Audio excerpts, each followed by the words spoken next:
Yo, still bills, what's the deal, man? I'm off the clock. I'm about to go kick my feet up for 2 days and enjoy this weekend.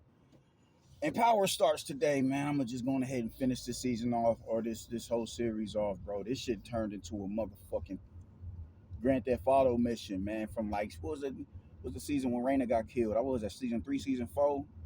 It just got real OD. Like, all right, my nigga. So y'all just gonna walk in the courthouse, huh? Fully staffed, armed security, but y'all just gonna walk in the car. All right, bro. Okay, I see what's going on. I see what this is going. So this nigga can just clip a whole bunch of federal prosecutors, huh? A whole bunch of AUSAs, huh? All right, bro. That's what we doing. Okay. It's gotten OD ridiculous. I just think they got bored with it and just said, "Yo, man, let's just y'all ever play Saints Row? Remember how the first Saints Row was real, like it was as close to Grand Theft Auto as it can possibly be. And then when the second one came around, niggas had laser guns and all that, and they was in outer space and shit on the third one. Oh, man, man, I tapped out of Saints Row after the second one, man. I barely got through that one. But peep game, man, I want to get into this shit, man. That's Brian Norman Jr. and his boots in the situation, man. Listen, it's a lot of wild shit going on, man. I'm friends with Brian Norman on Senior on Facebook or whatever, and I'm hearing both sides of the story, and I was under the auspices that Brian's the Norman team was like they understood their role and their place within the sport of boxing, man. And as more unfolds, it's hard to side with them. You feel me? It's hard to side with them niggas. Like, god damn, bro. God damn. And I get it's a lot of people on their side that's saying, yo, man, that ain't no money. 1 point whatever ain't no money that, after taxes, that's only 900K. You not about to, that's literally 10 times more than what you made in your last fight. Now, granted, y'all that's big money. I don't give a fuck what nobody say. You get hit with 100 bands in one go. That's more than with a lot of that's within the 1 percentile of people who literally work for it, who do regular 9 to 5 work or got a college degree and they're successful within corporate America. They'll start off at 100K a year. They'll start off at that. You dig what I'm saying? So you get that in one fight in 1 year. Let's say you fight 3 times in 1 year, 2 times in 1 year, bro. You've doubled what motherfuckers in corporate America make. All right, cool. Now, let's say they do take 100K out of your purse. That's 900K right there in your bag, man, just for you and your team and your family to split up, man. Like, man, like at this point, man, I get it. You don't, man. Listen, I remember watching Unsung, and it was with Alexander O'Neal. He got the Sunday, Monday, Tuesday, Wednesday, Thursday, Friday, Saturday. Him and Sherelle. And he walked into a business meeting. What the fuck going on up here? He walked. They heard his music. Nah, fuck all that. They heard his music and they wanted to rock with him and see what he had to offer, or whatever. I bet that. They sit him down and looking to sign him, and he's in this meeting with Prince. And what does he keep saying? I need paper. I need paper. I need paper. I need paper. All this shit, and it's like, all right, fam, you do realize where you at. You do realize where you're in the presence of an icon right now. You're gonna get that bag, Brody, but you definitely not in a position to dictate shit in the manner that you think you are. Let's pump the brakes on that for a minute, homie. And he never signed with it because they just turned him off. You can't jump the gun, you dig? You can't be so thirsty to get your hands on something that it fucks you over in the long run, man. Look at where Prince to this day, Prince to this very fucking day is celebrated in the manner that he was celebrated in when he was still walking this earth. That is a icon right there. That is a icon. You do not walk into the office into a business meeting and with an icon who's looking to sign you. So it puts you in a position where you will be remembered to the end of your day forever. As long as you got product to put out there, and that your product could translate to the next invention that comes out. Back in the days, it was albums. Then it went from albums to cassette tapes, from cassette tapes to CDs, from CDs to MP3s and so on and so on and so on and so on. As long as you are in a position where you can make that, you make music that can continue to be heard by the the masses after you transition into the next realm of reality. You do not bite the hand. You don't. You no, bro. You don't get the. I need paper. Come on, man. That kind of reminds me of this. That real life reminds me of this. Because we listen, man. Y'all Americans, y'all have to come out of this mind state that y'all are entitled to certain bags, to certain dollar amounts, man. Especially when you don't. We don't. The general public does not know who Brian Norman Jr. is, bro. They don't. You had an incredible performance against Giovanni. And look at where we are now, bro. You finna fight you finna fight on Keyshawn Davis's undercard. You dig? You were elevated to being a champion, and that is I don't see nothing wrong with being elevated to championship status. I don't see nothing wrong with that. As long as you do right when you get the belt. Like Bivol, I'm always gonna circle back to Dimitri Bivol. What Bivol has been doing since he's been a fucking champion, I have cool, cool. Because you're doing better as a elevated champion than those who won the belt off of another champion. I dig it. I see nothing wrong with it. I don't see a motherfucking thing wrong with it, man. But don't think because you're a title holder that you're entitled to some access, some excess dollar amount. Because you're not, bro. It doesn't say anywhere that a championship fight has to be what 2-3 million, 2 million, 2 million in a $4 million purse split between each team. It doesn't say that because if it did, all of the minimum weight divisions, they would be $1 million fighters. They would be $1 million fighters, bro. But they're not, and y'all have about the same notoriety as they do because the American population doesn't really watch the minimum weight divisions. They're relatively unknown. Don't nobody know who Sam Goodman is. Nobody know who TJ Doheny was. Nobody knows him. Nobody knows Mutajan Akmadaliev. Nobody knows him. And that's not a diss by any stretch of the imagination. That's a former world champion.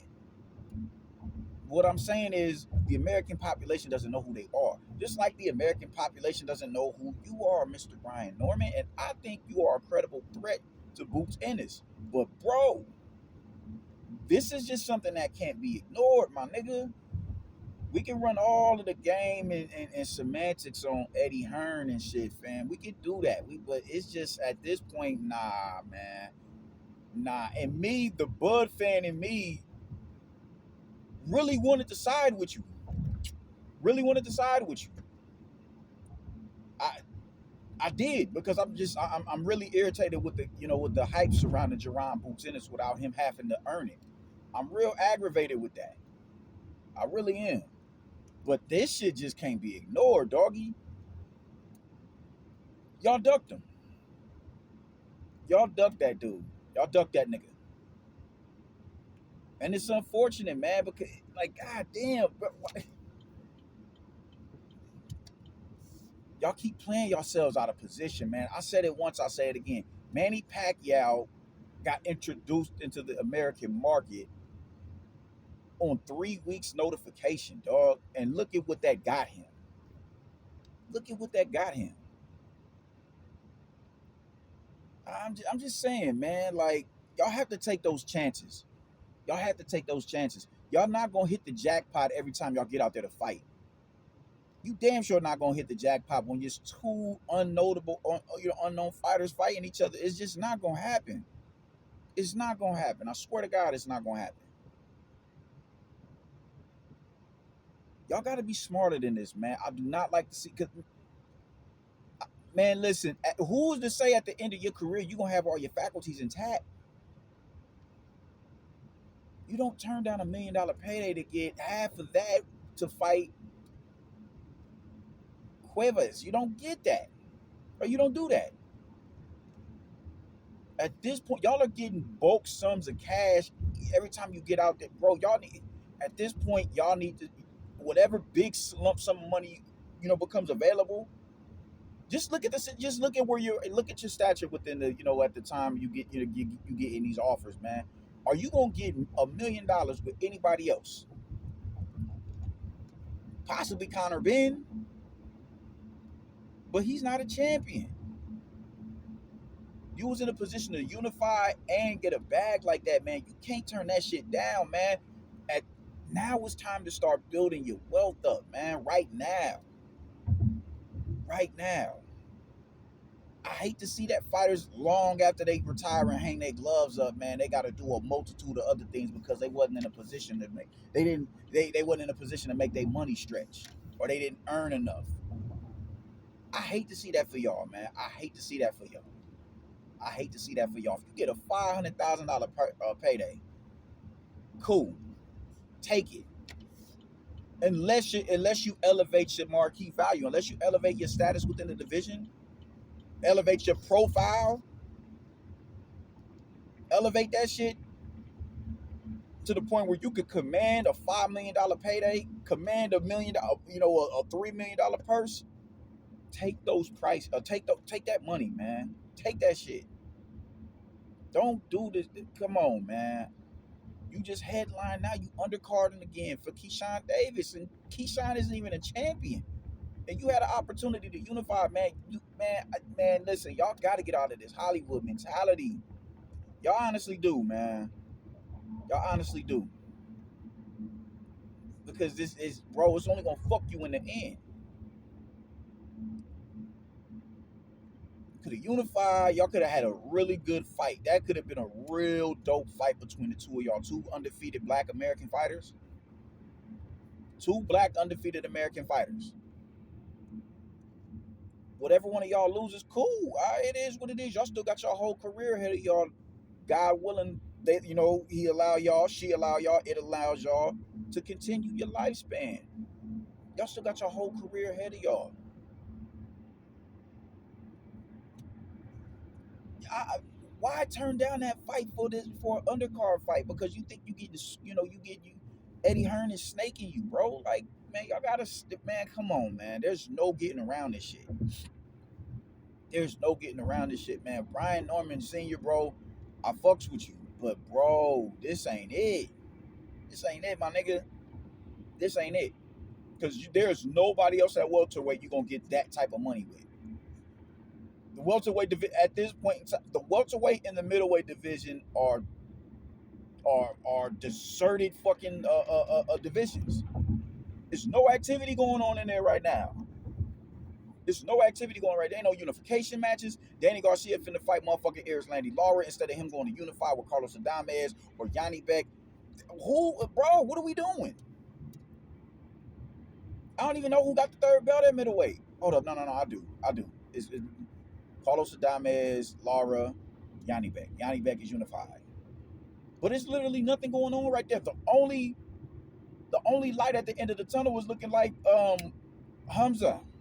That's it. That's it. He looked like he could be the beacon. Like, yo, man, yeah, man, I'm gonna get us back to where it is we need to be at. Welterweight we was literally off a decade of that. Not even a decade. You talking 2 decades of the middleweight, not the middleweight, but the welterweight division being at the pinnacle of the boxing realm, and it's been reduced to ass, bro. That shit is motherfucking Pompeii. It's ruins there. Nothing is there. And you got the nerve to turn your nose up at 1 point whatever, talking about you want 2.2. Like, man, nah, man. No, y'all not in a position to dictate them terms. Y'all not, man. Y'all not. Y'all not. Y'all gotta start making smarter business moves, man. And you can say, because I'm not business savvy. I've said it multitude of times. I'm not a businessman. I don't pretend to be. But I do know that you cannot afford to turn down fights for well over a 7-figure payday to go back to a 6-figure payday, fighting on an undercard for a dude who's not even a champion no more. Just think if you beat Boots. It's a little buzz surrounding Boots right now. Just think you go in there, you beat Boots. You go in there, you beat Boots. If it's a controversial win, oh man, that's sizzling. Now we cooking with grease right there. Now we going into the rematch.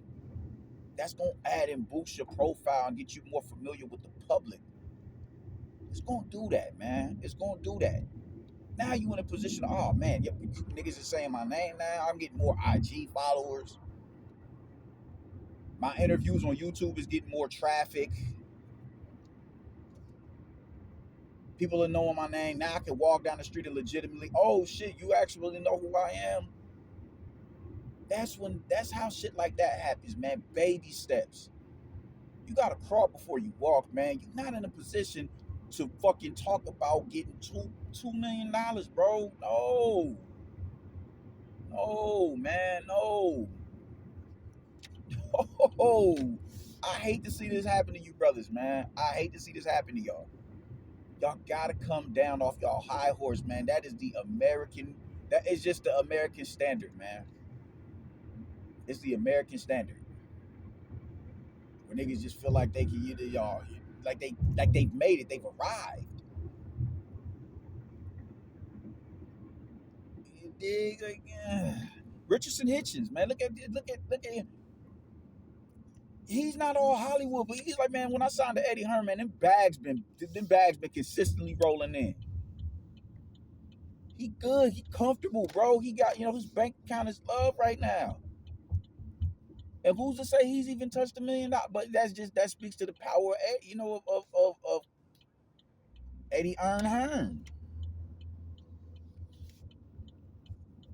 Why would you turn your nose up at that, bro? Why would you do that?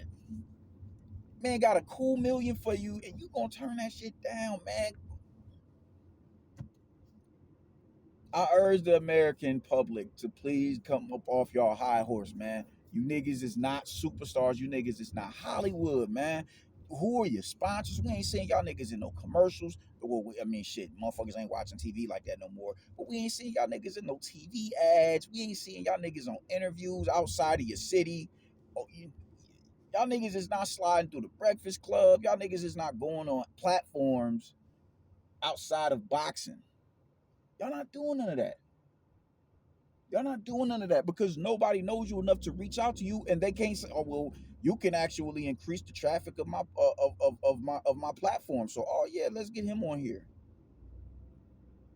You're not that guy, man. You're not. You're not, bro. You're not. Man, please make better decisions. Please, after this fight, you double back to that Boots fight. After this fight, you double back to that Boots fight because you need to stay hot. That was an incredible win for you a few months back. You want to keep that thing bubbling. You want to keep that thing sizzling. You want to remain relevant, bro. You want to remain relevant. And this doing shit like this is how you remain relevant. Not squandering your fucking man, just make better decisions, King. That's all I'm saying. Just make better decisions. Your team make better decisions for him or guide him to the right decision necessarily to make. Because this was a bad one. And it's just really it's undefensible, man. You can't defend this shit, bro. So that's all I gotta say about it, man. Power, here I come. And my tacos, man. Y'all stay righteous, yo. I'm out. I'll get with y'all later. Deuces.